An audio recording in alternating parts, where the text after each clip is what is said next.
All right. Hello again, everybody. Thank you guys for tuning in to another episode of Tales from the Pantheon. My name is Gabriel Rucker, and I'm the host of this amazing podcast.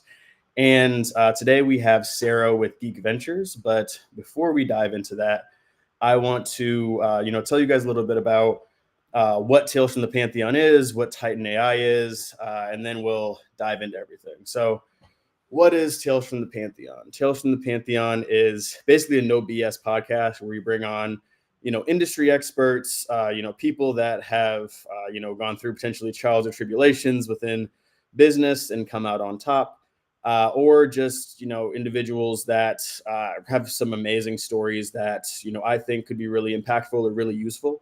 We try to provide tangible information to, all of our audience members, whatever it is. And so, essentially that's what the podcast is. What is Titan AI? Titan AI is essentially basically a platform that helps decision makers, professional communities and enterprises with 10xing their engagement and their network sizes. So with the platform we're building, I am proud to tell you guys again that V2 is officially live. And so definitely you guys should be able to go on there, be able to find, the recommended people, businesses, communities, events, resources, and not just really who and what to engage with, but also how and why. And so that's the major thing that we try to provide with Titan AI.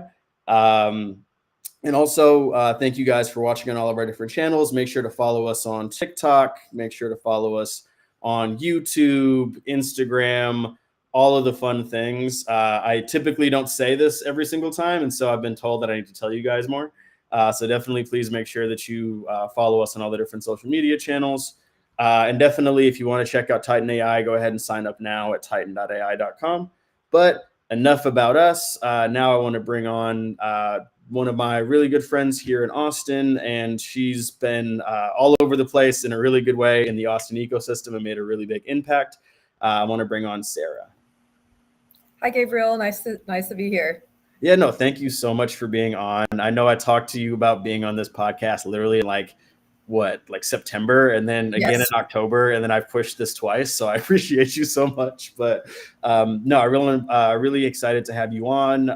I know that even when I was looking for a job in venture before, we were looking at some of the same jobs and stuff like that, and just also your enthusiasm with going through that process really struck me, and we've been friends ever since. And so want to make sure that we talk more about your story and how other people can break into venture. So if you want to go ahead and give a little bit about your background and everything, would love to hear it.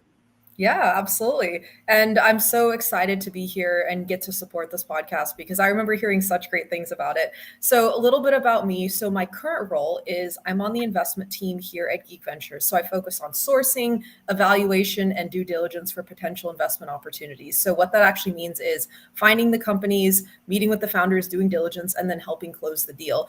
I also do a lot of speaking events. I attend events in the community. I do judging events. I also help with our social media, so specifically on LinkedIn because I'm very active on LinkedIn. I also help with portfolio management and then also helping with portfolio support for existing portfolio companies. How I got here is a very fun story, and I'll share kind of a brief highlight of that. So I got started, going to networking events when I was really young, back when I was in high school, and I was very different from my peers. I was like, this is super fun. I love to get to learn more about business, and so I grew up watching Shark Tank, saw most of the episodes, and then when I got to university, I decided to major in business. I worked for some startups. I did some venture roles. Took me a while to fully break in just because I really wanted to find a role that was the right fit for me in terms of what I was looking for. And I also didn't, it was really important to me that I was close to my family, close to my now fiance. And so I was really taking my time at finding those right roles. And that's something that I really want to highlight is, in venture, in startups, everyone's working really hard, but it's very important that you take time for your personal life too. And so I'm really proud that I didn't just take the first role that came my way. I really wanted to take that time and find something that was the right fit for me and not rush into it. So I think that's something I'm like most proud of throughout my journey. No, that's awesome. Actually, funny enough, I feel like we've had very similar like paths in life because that's the exact same journey that I went through. So I used to be a part of an organization called DECA back in the day. So I used to do like Oh, the I was in DECA too. I Oh, love nice. DECA. I did not know that. That's crazy. Okay. Yeah. So no, literally, I went to. Did you go to ICDC at all, or any of like the So international? I was invited to go, but I was doing another competition, so I didn't get to go. But fun fact is, it's like I placed high enough to do it, but I'm actually judging a student DECA or DECA competition next week. Wait, in Austin? Yeah, in Austin. So Ooh, I'm still you might have to tell volunteering. me about that. I've Oh, I literally, definitely. that's one of my goals in life is to be able to have done that. Like I've been offered back in Vegas like a couple of times, but I don't live in Vegas anymore. So we'll have to, Oh yeah, talk I'll about that send you offline. more info because I love getting to kind of pay it back now that like as a Yeah. competitor now being on the other side. So I love getting to judge. It's the most fulfilling thing. Yeah, no, I placed in Nevada and I was a finalist for my senior year at ICDC for sports and entertainment Oh, marketing. that's So that's awesome. actually crazy. But yeah, I appreciate how many programs there are for like young entrepreneurs, for budding entrepreneurs and everything there. So I mean that kind of like flows into my first question, which is like what really sparks your interest in venture capital specifically, and really like how you like originated with this interest in like the startup ecosystem. Yeah, and that's a great question. I think for me, what really struck my interest was growing up, I was always very different from my peers. I always felt that I was very studious and I was kind of that kid that had random questions that I didn't know why I did. Like I was like, why are there so many McDonald's? And then I learned I learned the difference between franchises versus like company owned stores. I was playing Monopoly. My parents taught me like negotiation, and I love the idea of supporting people who aren't always, maybe like misunderstood and are doing something different and people don't understand why. And when I started watching Shark Tank, I saw that there are these, investors that were backing these people who had these amazing dreams.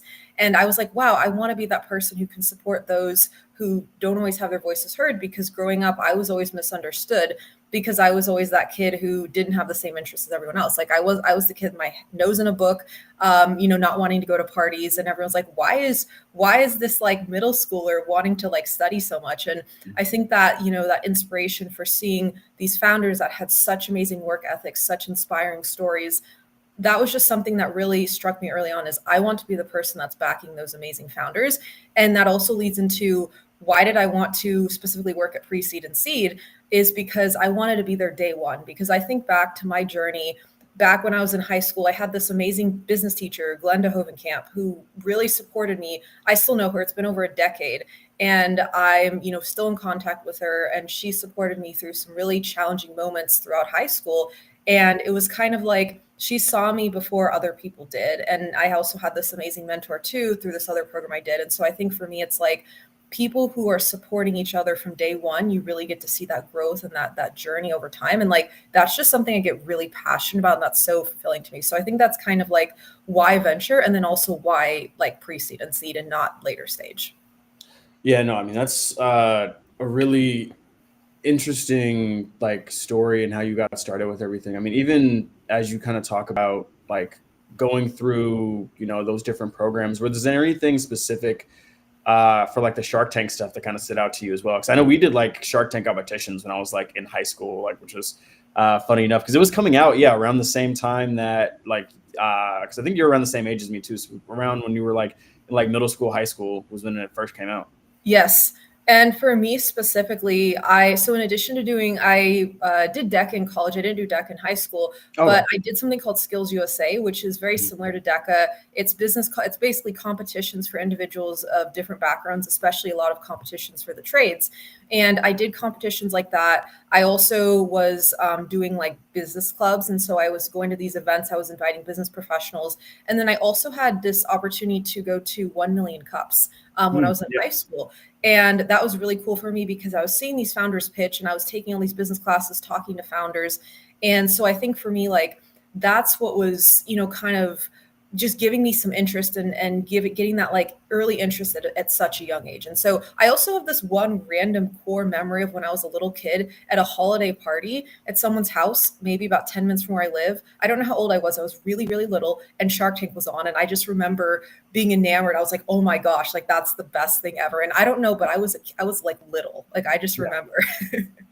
No, it's crazy because like even like we know a lot of people that have been on Shark Tank and everything too. Like there's a Yes. lot of Austin founders that have gone through, like even some that I know both of us are like really good friends with out here. Yes. And so it's so crazy. And even like I know Mark Cuban came to like when I was at Arizona State, like I didn't do DECA in college, I did DECA in high school. And like I wish I would have done it in college because like a bunch of people got invited to like see Mark Cuban speak, and like I found out about it like an hour into it, so I couldn't actually go, but I listened to what he said on SoundCloud actually. So they like recorded it and for some reason put it on SoundCloud of all platforms. And that was really like a big impact. The only reason I'm staying on this topic a little bit too is because like one of the biggest things is like how do you actually break into venture? Like how do you actually break into being an entrepreneur or doing all of these things? And I mean, that's kind of how you and I both got our starts in this, right? Is like being able to like do some of that networking, some of that outreach, doing some of that initial work, and just finding our passion for it at some of those younger ages. And I know some people will probably stumble upon this on like YouTube or something and be like in high school and be like, oh, I should join these programs or college. So it's good to like call out some of these resources for, you know, some of the other people that aren't necessarily like, you know, in their 20s through 50s or 60s that are probably listening to this right now. But let's walk through your path to VC, right? So, you know, what were some of the earlier roles that you took, like after you kind of finished college and everything, and like how did those prepare you for venture? Or did you just jump right into venture as soon as you left school? Yeah, that's a great question. So thinking back, and I'll kind of start a little bit in college because some of those roles kind of like helped lead me to this current role. So Yeah, of my course. first ever kind of like, I'd say like VC startup experience was when I did this thing called Blackstone Launchpad Startup Weekend in college. So I was actually getting to work on a hypothetical business idea. I was also my school's entrepreneurship club. I did seed fund at my university, which is where I actually had the opportunity to work on real deals and then basically source and make investment recommendations. Through that, I had a VC fellowship where someone actually who I knew recommended me for the role. That was really valuable for me because I built a relationship. One thing she said is pay it forward. And I was like, okay, I'm going to make it my mission to always pay it forward because of that. I went on to have several more fellowship roles, various like internship roles, analyst roles. There was a lot of great VC programs that I've done. I did like this, like Hawk Ventures a while back had this fellowship program. I did what's now called Daydream Fellows, hosted by Jonathan, who actually recently got on Forbes 30 under 30. I also, one thing I love was Venture Institute. So I did that program by VC Lab.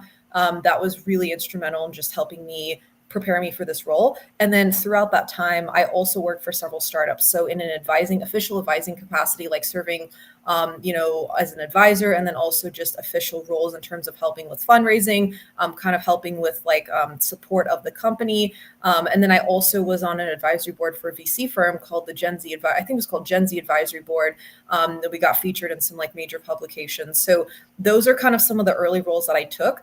And the way that I even got those roles post college, a lot of it was through cold outreach. And that's something that I think is so important. It's a skill that a lot of people don't realize is I reach people like, how did you get so many followers on LinkedIn? Like, how did you build your network when you had no resources? Like people are like, she must have had some help. No, like I am very proud of this. Like no Ivy League degree, no tech background, like no connections. My parents aren't even in business.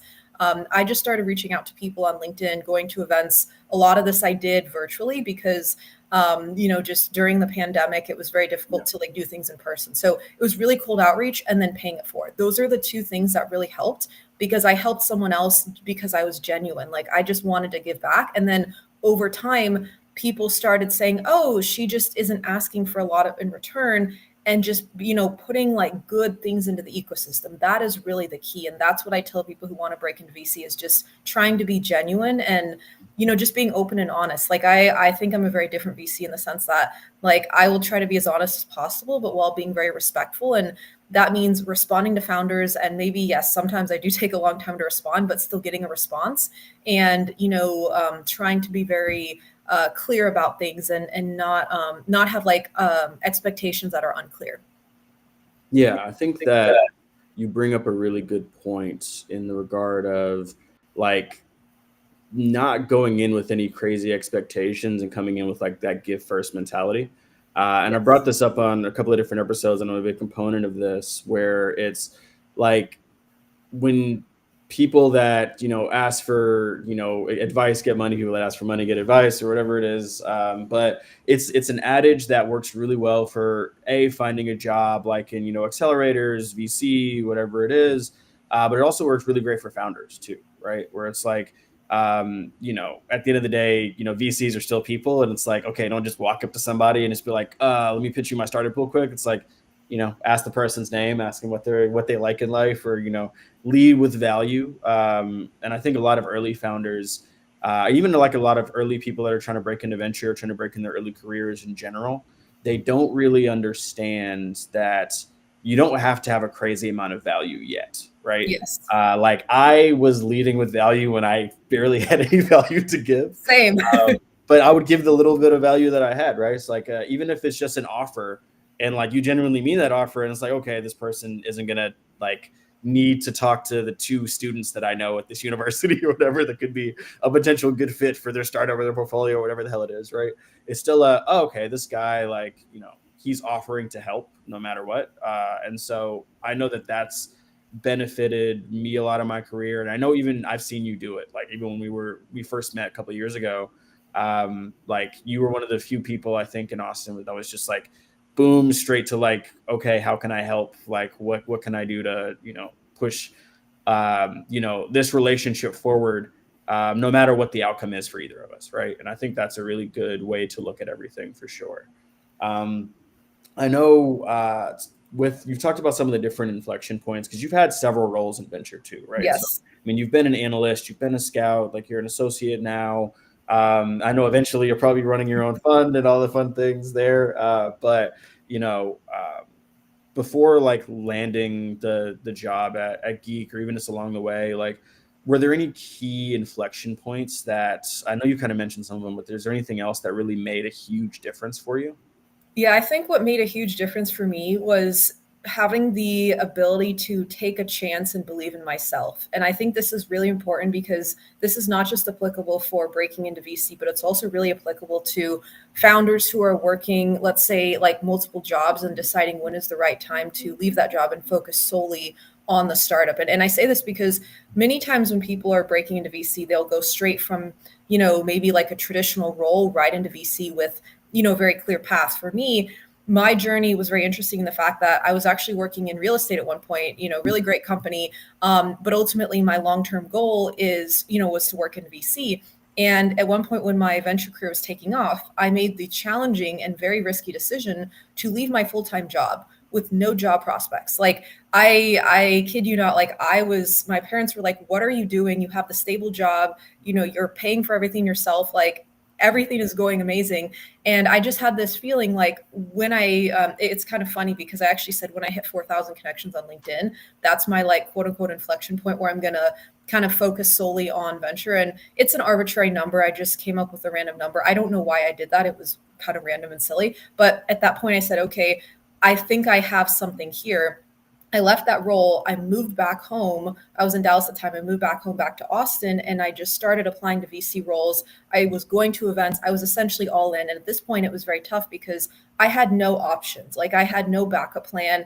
If the VC career didn't work out, I would have to go and find another job. And, as someone who was used to living alone, I didn't like the idea of having to live with my parents. And so I think like this is a really important story to share because one, there was a lot of sacrifice I had to make just personally in terms of changing lifestyles, but also understanding like when is that right moment of when do you leave something you're full time and just take that risk? Because like it took me quite a long time before I found a VC role. And it was so risky because one, I was still very new. I had very little experience. And it's like, why would I of all people find that job? And so it was kind of like, I had this gut feeling of, I think I can do this. Like, there's just that belief in myself when very few people were believing in me. And I remember you were one of the people that were very early on believing in me, which I really appreciated because it was so hard with like people like, oh, who's this like recent college grad who wants to get a VC job? And so I think it was just understanding that sometimes when other people aren't believing in you, you just have to have that belief in yourself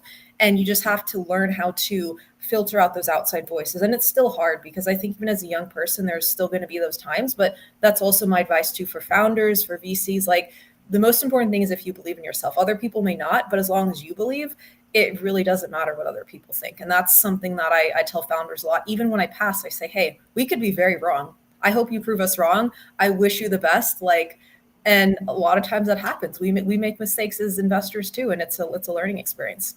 Yeah, and I think that it's a good thing to call out that you were trying to break into venture during one of the hard, like it was kind of a little bit easier in like the when the boom was happening in like 2020 through kind of like 2021 2022, but then Yes. once that you were also in it when that downturn hit and you were just establishing yourself and like literally venture was a very, very tough space for everybody, right? For, GPs, LPs, like founders themselves, like everybody across the board was just hit. And I think we're still like, I know we're going back to the old normal of the numbers and everything. So I don't want to say like, oh, it's taken this massive hit, blah, blah, blah. But like, it was a very jarring like bubble and slope. And then especially if people trying to find jobs in venture, it was not easy. So like the fact that you persevered and like even stayed with it to be able to continue to where you are today is still a huge testament in my opinion.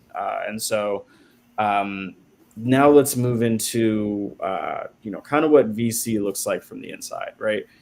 So as you evaluate deal flow and support for some of these early stage companies, specifically at Geek Ventures, what are some of the core qualities that you're really looking for in startups? Before you kind of even dig into really their market or their product or anything, like what is those initial things that you kind of look for? Yeah, absolutely. Well, I think what I'll start with is I really look at first impressions before anything else because we receive so many deals, whether it's through like cold inbound, LinkedIn, email, we have warm intros, we see founders pitch. And what's really important to me is understanding how is the founder presenting themselves and what's that initial gut feeling I get. So like, let's say I remember one founder reached out to us cold on email and they just had this really good outreach email. Like the subject line was really good. I think it was saying like what their revenue was. And it was just very like clear to the point in their email. And I did some research on them and they had a lot of kind of like positive things kind of in news, right? Like maybe, oh, here's how we give back, how we help. And so I think that initially gives me that feeling of, okay, there's something interesting here. Or when they reach out, they send me a nice outreach message, or maybe, like we built a relationship and then over time, there's something where they've been like, okay, I've provided value to you. And then, I'm asking for something. So I think like that's the most important thing is like, how do I perceive you initially? And then once I'm actually like taking a look at your deck, I'm wanting to see what is the problem, what's the solution, very clear, because most VCs spend only a few minutes looking at pitch decks, and I can look through a pitch deck really fast. And so I really want to understand like what is special about what you're building, and why is it something that one is not only a really good company for a really good like problem you're solving, but it's actually venture scalable, because there's many companies that are amazing companies, but for whatever reason may not be a venture scalable business. It doesn't mean they're not a good company. It's just not the right for investors in terms of what we want to return to our LPs. So I'm really looking at the market size. What is that differentiation, and also the why now? Because understanding that AI, for example, is improving so quickly and so rapidly, and you have ChatGPT and you have all these other companies that are making these changes so fast. How are you going to compete and win in that market, and then also not have any issues of maybe they just completely like say what you're doing goes against their terms and conditions, or you're scraping data in some way? That's also been an issue too, of like how some companies scrape data.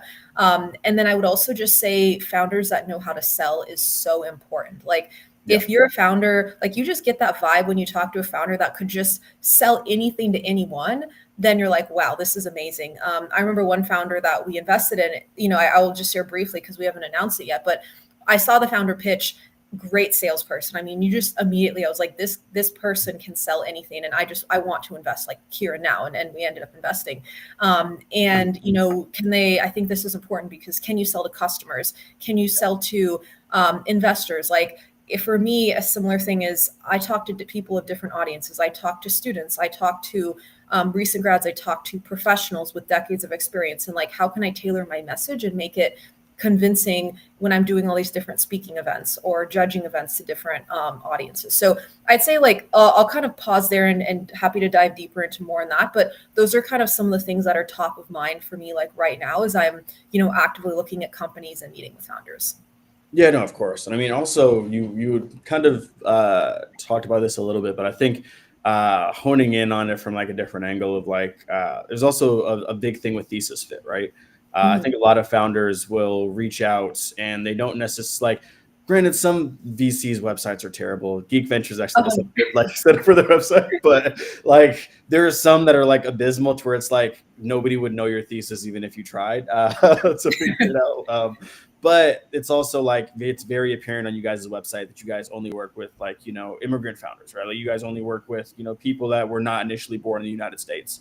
And so like I feel like that's another big component of like even for that initial glance or look, it's like, okay, is this person aligned with the thesis at all or not? Because it's also an immediate like no. And it depends on how you approach those things too. Like don't send your pitch decks when the pitch us button that you guys have. But if somebody connects with you individually and like there's somebody potentially in the network or whatever it is that might be a better fit, like that's usually a better angle. I've had people that have asked me that because of the director work that I do for Founder Institute. And like that goes over way better than, oh, so how is you guys' fund doing? Or like, what are you like? How do I get into the fund? And I'm like, okay, what is even your business? Like, we haven't even talked about everything else yet, right? I haven't even seen like if you match with the stages that we even look at or whatever it is. And so I think that's another huge thing that I think a lot of, especially early stage founders kind of miss. Like if you've gone to Series A or whatever, you've probably figured this out already. Hopefully, you never know, but hopefully. Hopefully. I've actually encountered founders that are like Series A or like say they're doing their Series B, and I'm like, I don't know how you keep getting people to give you money because this has been done completely incorrectly. I've seen a Series B round for like $5 million or $7 million, and I'm like, what are we? How did we get here? And why did like you should have called this like pre-seed plus seed plus? Wow. How did we? Yeah. So I common sense isn't common or research or some of these things, which is also why we talk about them on the podcast, right? But another huge thing I wanted to ask is like as we're talking about like founder background and some of these things, like how important is the founder's background or the team dynamics, the founder stories versus the actual like traction metrics, right? Like especially at these earlier stages. Yeah, this is something that I discuss a lot, and I think it's so important for founders to understand, especially given, kind of the current fundraising environment. I think that both are equally important, but what's important is how they're presented. So let me kind of start with the story of the founder. So whenever I'm talking to founders, or whenever I maybe read about a founder online as I'm doing my research, I want to understand the why for them starting their company. And the reason this is so important is because, as we all know, starting a company is, it's one of the hardest things that you could do. And if you aren't passionate about what you're doing and you're only in it for the money, then whenever things get tough, you're not going to push through. And that for me, it's kind of like in venture. I have that internal passion for venture. And that's why even in all those hard moments, I still persevered. And so that's why the story to me is very important. And what that story is could be something very different. It could be a personal tie to the problem. It could be, maybe your parent or your family member went through something and it inspired you to start this company. Or maybe you have some really strong domain expertise and that really inspired you to start this because you understand the pain point yourself. I know for me, I've looked at some prop tech companies and I get really excited oftentimes because I worked in real estate. And so I can understand how this could have helped me in my previous role. So I think it's really important from the story side of founders to properly articulate not only the why now in terms of market conditions, but the why now in terms of them personally. And I think if that goes like hand in hand, it really helps explain that founder market fit. Now, on the traction side is very important to explain the product market fit. Understanding, how long the company has been in operation, when was the company started, when was the product launch, what does that traction look like? And that traction can mean many different things. Oftentimes, founders think that traction is only revenue. In some cases, some firms do have revenue requirements, but traction could also mean, how many beta users, like how many newsletter subscribers, what is the, maybe the reach that you have on social media. That could be especially important where if it's like, we don't really do consumer products, but I know for more consumer VC firms, if the person has a large following and the product's gone viral, that can be very important for driving future revenue growth. So that's the two sides of the traction and the revenue versus the story. And I think they're very important to go together hand in hand. Yeah, I think that there's a lot of really important components to what you said, right? And I think a lot of founders really think about like I think people hear one thing and they don't really read between the lines for certain aspects, especially for early stage founders. They don't really know what to look for, and I think people also need to ask the harder questions sometimes because VCs don't want to necessarily 100% close the door either, right? Like you can always boost your metrics or like hey, it might be a no this month, and then you might have that crazy marketing boom that you're talking about, or like maybe you end up, really knocking it out of the park at a conference, and then all of a sudden things start going viral or whatever it is, and so you might not even hit the mark initially. But I think a lot of founders don't even ask the question of like, okay, what are the milestones that I need to hit for you guys for me to get the soft commit, right? Or even, when they're telling their stories, I think also it's like balancing those points you're talking about, because even when you think about Shark Tank pitches, right, like those pitches last like between 1 to 2 hours and people Yes. don't even know that, and then they condense them down for TV to like 10 minutes, right, or less depending on like You how. must have read that exclusive a Shark Tank magazine. There's actually a magazine that goes into that I got for Christmas one year, just as a side note. Like it's like the insider things about Shark Tank. Oh no, I just talked to my friends about this literally because like Oh, that I too. know like 8 people that have gone. I've actually probably like 12 people that have filmed for Shark Tank, and I know like at least 5 of them that their episodes have aired. And so I mean, also I've been through venture pitches myself too, so like I know how long these calls can last, right?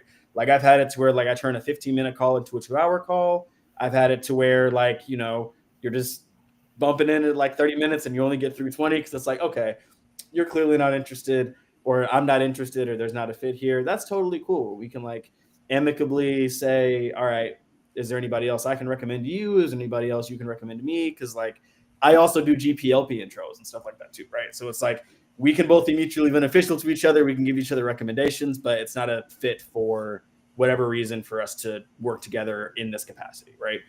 But also it's like I know when to ask that question or when to look at those things. And a lot of early stage founders, and that's why it takes like 100 conversations to really get your first check for all these different rounds, because there's a different cadence and a different, setup, even a different rounds too. Like when I talk to my Series A friends and how they treat pitches, it's very different than what some of my friends that have gotten checks at pre-seed recently have done, right?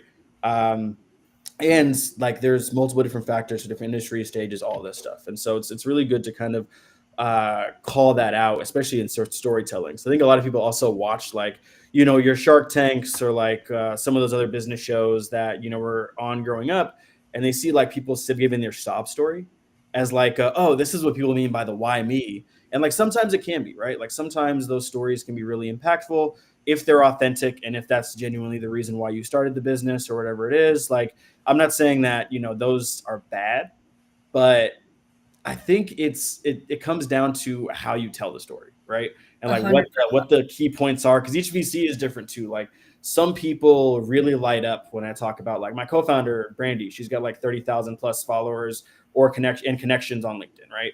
And then some people are like, okay, cool. Like I like no, like some people just genuinely don't care, right? And some people are like, oh, that's actually like I could help with. Like I'm a product guy, I'm a marketing guy, or whatever it is. I could help, and my team could help with activating that network and like pushing this out more, and like we could get you a good audience, right?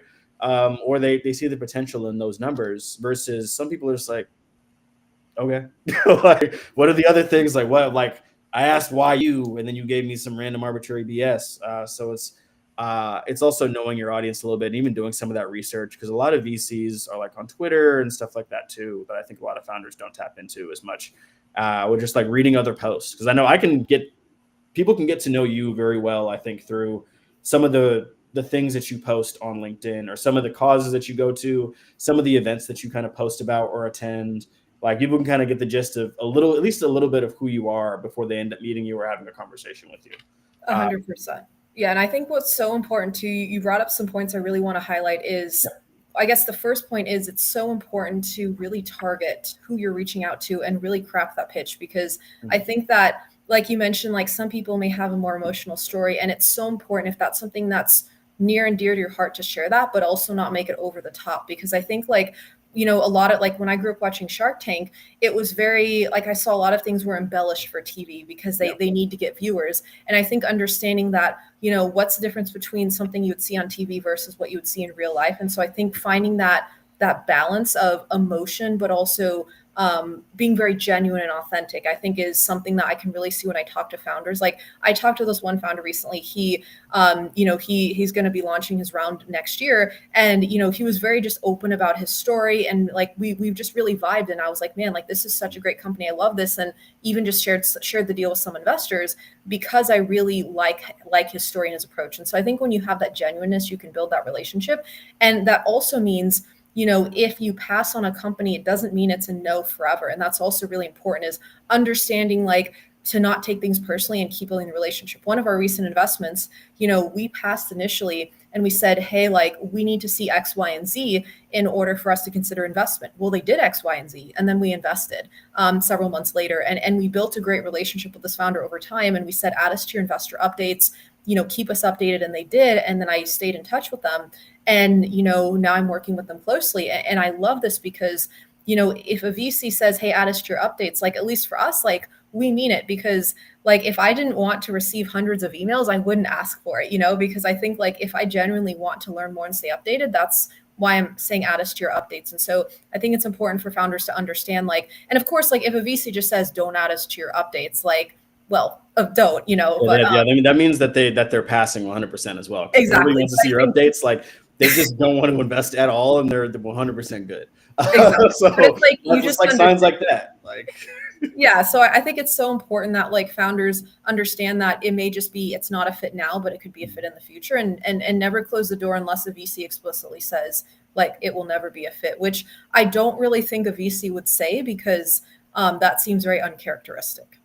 I've had that happen before, honestly, but it's been in those moments I've respected those VCs more, and I'm still friends with some of them, honestly, where it's just like hey, I've invested in companies like this before for this specific company. It's not like sometimes it's somebody will shut the door on you specifically, but most of the time it's like I just don't invest in this vertical. I used to invest in this vertical, and like appreciate you doing your research, but none of those investments I hate this space now, and I never want to touch it again. And That's so a good point. like there's certain people that like, okay, they don't invest in marketplaces anymore, right? Or like, okay, we invest in B2B software, but like we're completely done with hardware now. Like we've got a couple of hardware or even vice versa, right? Where it's just like we're only focusing on hardware now because we don't know what the hell we're doing in software. Sorry, guys. Like, so it's like those hard no's. It's like I think people take the rejections personally, and I think that's why you should treat VC or like trying to get investment the same way you treat sales, right? Yes. Where it's like, okay, like I'm not saying to hard sell at all. Please don't hard sell anybody for anything. But it's like for a sales conversation, when somebody tells you no, it's not like I'm telling you no because I dislike you. It's this isn't a fit for the business and where we're at right now, and that's just how it needs to be, right? Or it's sometimes it really is hey, reapproach us at this point and we'll do a deal together, right? Once XYZ is done on both of our ends, like happy to work together at some point, but these deliverables need to happen before this can happen. And so it's I think that's why like there are founders that can sell, there are founders that can actually build the company and kind of operate it and everything else. There are founders that can do both very well, but they fit into those subcategories, right? Because they have these unique skill sets. And that's also where it can come into, potentially finding the right mentors or advisors or whatever it is to kind of help with filling in some of those gaps. Like I hit up some of my advisors. Like I've got 2 advisors on our board right now that are current founders, and they've both gotten to, like very, high levels in their companies and had their own acquisitions. And I'm like, I'll call them after every time, like, hey, they said this. They're like, man, that's not real. Like they're like, yeah, that's a pass, or that's they're like, oh, okay, like literally they just want you to hit this milestone. That makes perfect sense. Like, how long is it going to take you to hit this? And then I'm like, okay, well, actually running the numbers, it's going to take this long. Okay, don't even count it because you're not going to hit that milestone before they need you to write a check. Okay, cool. Like, and I'll still on my updates lists and everything else, but they've seen it. And that's a really good point. I think that a lot of founders kind of miss too. But jumping into, even kind of as we're talking about this stuff, like how do people balance the optimism with the realism when it comes to actually evaluating these early stage deals, right? Because um, I think it's great for a founder that dreams big, but also like it has to be grounded in some semblance of realism for those assumptions too. So, like, how do you classify or how do you look at that balance yourself when you're evaluating these deals? I love this question because I think that a really good founder will have a strong vision forward, but also have a clear understanding of where the company is currently at. What does that actually mean? Instead of me just saying like abstractly. So when I'm talking with a founder that knows their numbers very well. So I say, what's your current revenue? What's your retention? Like what's your ACV? Like boom, boom, boom. Like it's very to the point, and it's like when you're talking to that founder that knows everything, like they know it in their sleep. If you've seen some of those founders on Shark Tank where it's like the sharks are asking them questions and it's like rapid fire, like they're not even having to think, they just know it. That's the really good side of the realism.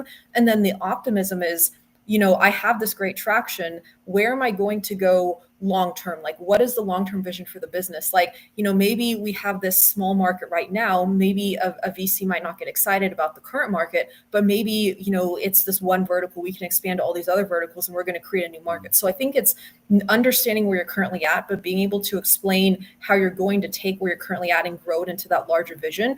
Because as a VC, if you have both of those, it can get us extremely excited because you're proving an existing market, but you know how to grow that market. And then if you're creating an entirely new market, you're going to be the first to market by definition. So I think overall, if you can balance those, and I think that's a really important question because it's also applicable to I think like those who are wanting to break into VC, because a lot of these topics are very complementary in the sense that there might be an idea of, okay, I want to break into VC, it's my long-term vision, but then the realism is how am I going to get there and how realistic is that? And that's what people told me, is they said, realistically, what makes the most sense for you as a recent college grad? And so that was where I had to balance that long-term goal of, how many founders I help sourcing investments to, was my current experience right now. And I think when you balance those, and that's something I struggled with early on, and this is something I encourage founders to work on, is, where am I currently at versus like, where do I want to go in the future, and understanding how to explain that to people. Because when I was first breaking into VC, like I had all these broad visions. I remember, this is so embarrassing to admit now, but I remember I was applying to pre-seed and seed firms that were only doing like safe rounds. And I said, I want to be there where they're negotiating the term sheet for all the complex terms like liquidation preferences and all these other things. But like, if you're only doing safes, you're not negotiating that. And so for me, it was like, I had all these visions, but I didn't fully understand like what actually thing was like tangibly. And so I think like it's kind of understanding like one, doing more research, but also just trying to focus more instead of saying like, I want to do everything. Just pick one thing you really want to do and then just double down on that. And that's also why when I see a founder that has a product that is focused on too many features, I say, what is the one thing you can do really well? Win at that first. Yeah, exactly. And I think it's a really good point when you talk about the features, because it also shows how founders think about their products, right? Like our stuff right now, yeah, it has bells, it has whistles, all these other things. But it feed that little stuff. I don't care about majority of it. Like I really care about, okay, what's the big thing for us? Our recommendation algorithm, right? Like that's killer. I love it. Even when I talk to some of our founders in program, like because we're about to do our demo day actually this Thursday for the next cohort that we're doing for Founder Institute, right? And as I was talking to some of these founders, just like balancing that optimism with realism of, okay, how the hell are you even going to do this? How are you going to penetrate the market?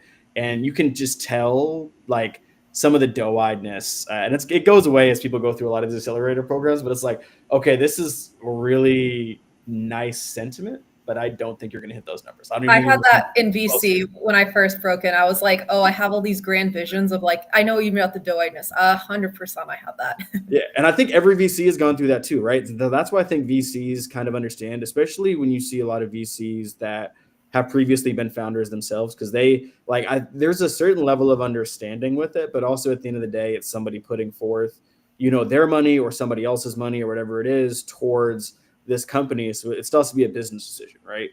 So you can't jump in and be like, oh yeah, we're gonna like this market is a $3 trillion market. It's like, okay, what are we talking about here? Like, because I know you've seen decks like that. I've seen decks like that where it's like your TAM is just way too high, or it's like way too small. Where I'm like, okay, why is your TAM $50 million?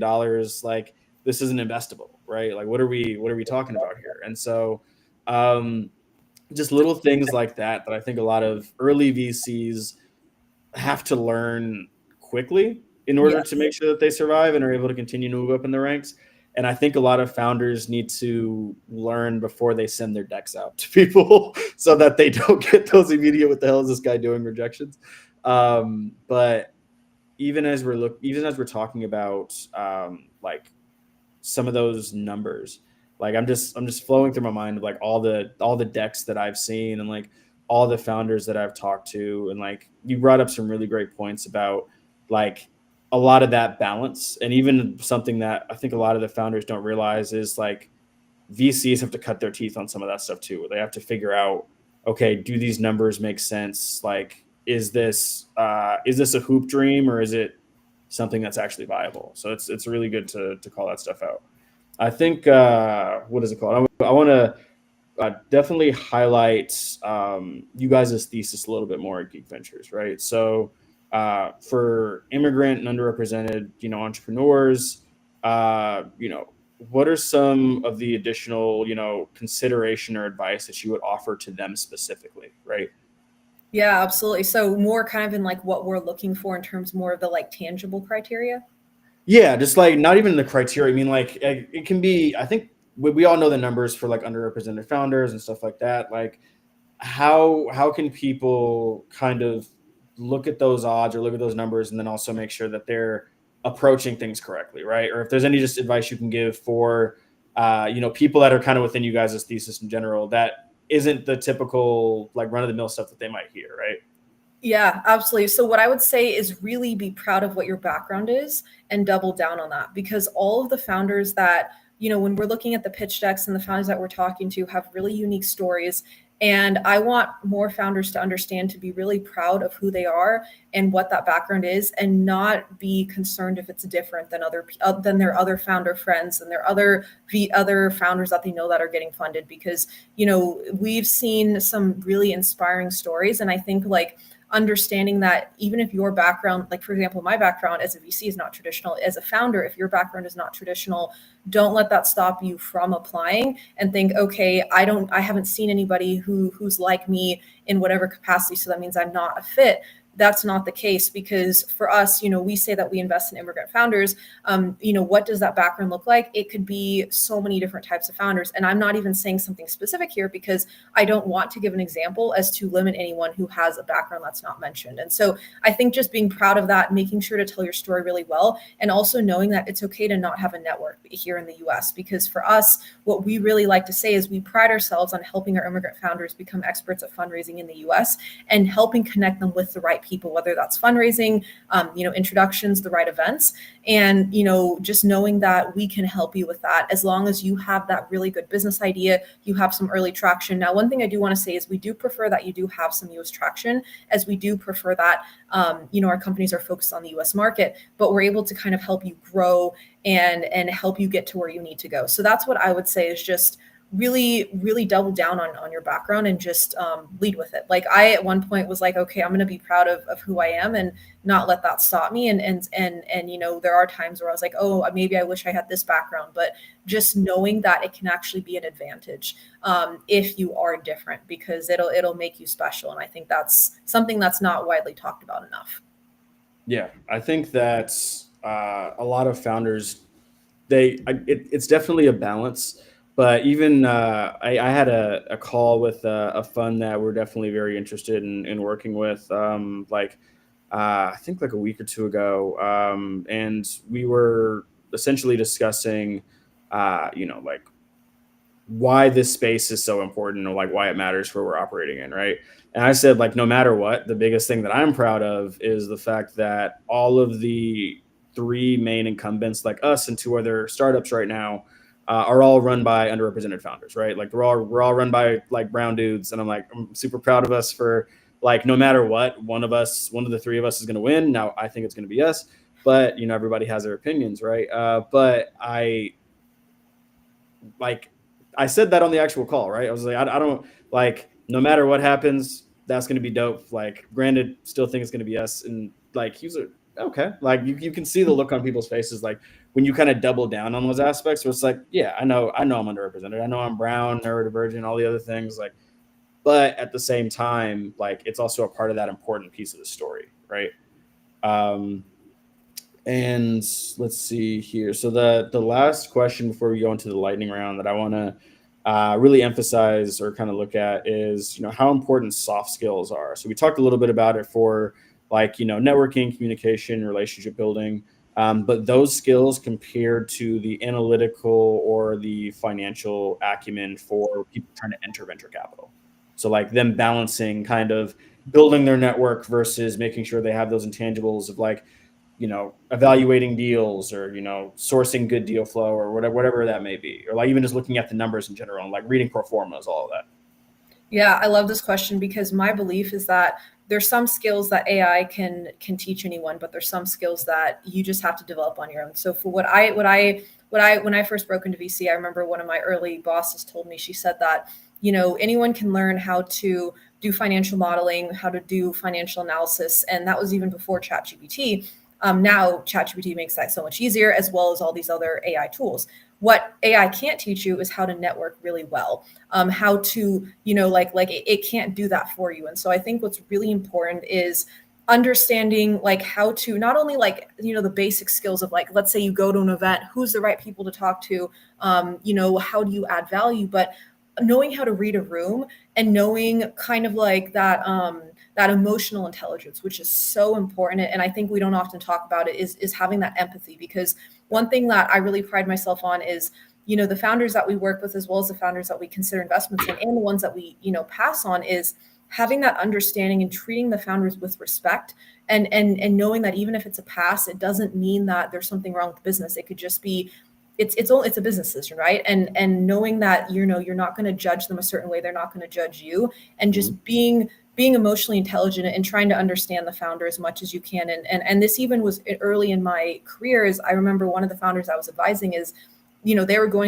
founder was going through some really hard times, and it was really just being a listening ear and understanding the sacrifices they made, what they were going through. And I speak very broadly here, just out of respect for this founder, as I don't want to be very open, just because it's very confidential. But I think I say this as like, you really have some hard situations where it's things that you don't want to repeat, and you just want to make sure you're there for the founder. And that's also the job of the VCs. It's not just all the sourcing, the diligencing, the hardcore, like, let's close these deals. It's, really, can you work with this founder and help them? And so that's also, I think, why the founders that we pass on still send us deals, is because we have that empathy.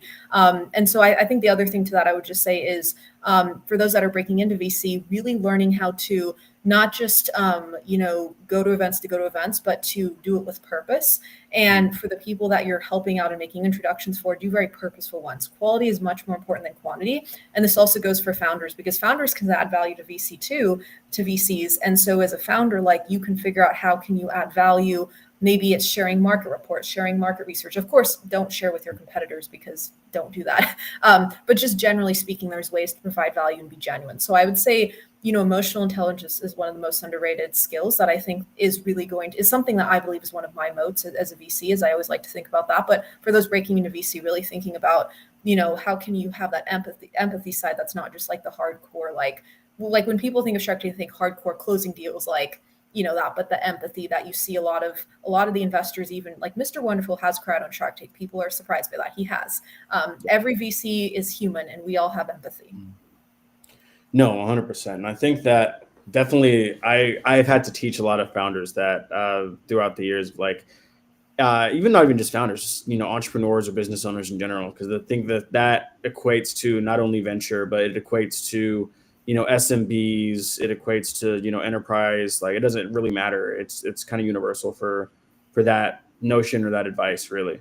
And I think you highlighted a good point for the AI side of, because I mean, we're building technology to help out with that, right? Like, we're matching individuals and helping out with warm introductions and, telling you who to connect with at events and all these great things. Right. But at the end of the day, I can't teach you how to be empathetic. Right. I can't teach you how to, I can do things like this and have webinars and all the things, but at the end of the day, there's still going to be some manual effort and work required, because also that's what builds the authenticity of those relationships. And I think we've thought about that and kept that in mind as we're even building everything out, because there are a lot of systems today that are like, I think, trying to replace that human element, and they can't. And I think another area that a lot of people are looking for that in is like finding a co-founder. Like, I don't think there's going to be any software ever that'll help you like find a co-founder, because simply there are intangibles, or there's that empathy aspect that they have to have, or like the common sense and all these other things that nobody's going to be able to track. And so I think that's a really good thing, because we have the human element. So AI won't take over all of it. But also, it's interesting how the balancing act is being played by us and by a lot of other people, as well as we kind of go through.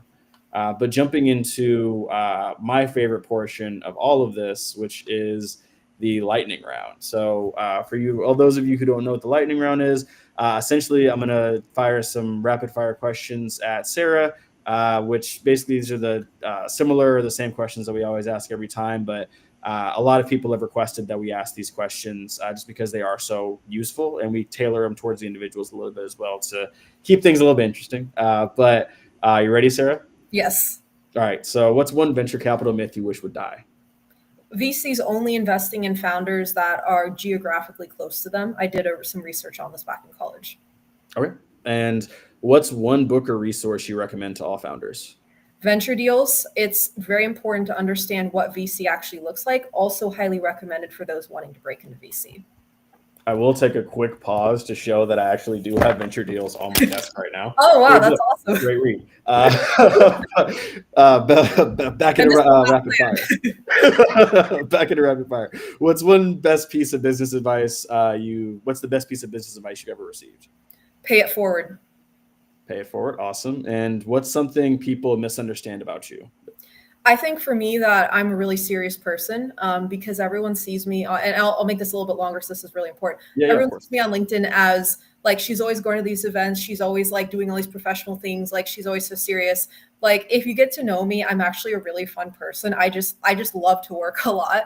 But there's also fun parts to me. And I've been working on showing this too. And this is also important for those wanting to build a brand, is I like love going to arcades. I've posted about like playing crane games at venture capital events. So I think for me, it's like, I do have this like fun side too, but it's like what you see on LinkedIn is only one side. And so I think that's also important. Like, what you see on social media is not always like, not always, I would say, everything about a person. So once people get to know me, like, oh, she's fun. Like, she doesn't only work, surprisingly.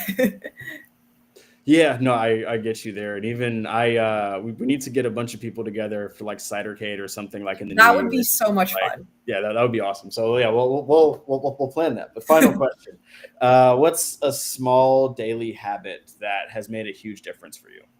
Yeah, I think for me, I'm going to say two things. One is really taking the time to, tell my fiance, like, I love you every day, and not going to bed upset. This is a personal thing. It's so important. Having a support system in whether it's your entrepreneur journey or venture journey, so important to just have someone that will stick by you in all of the tough moments. The second thing is something I've been getting into more recently, is trying to find ways to exercise. I'm always like at my desk, I'm working, going to these events, and it's, even if it's something small, just getting up and walking around, like doing something for yourself that is empowering, whether it's exercise or something like self-care related.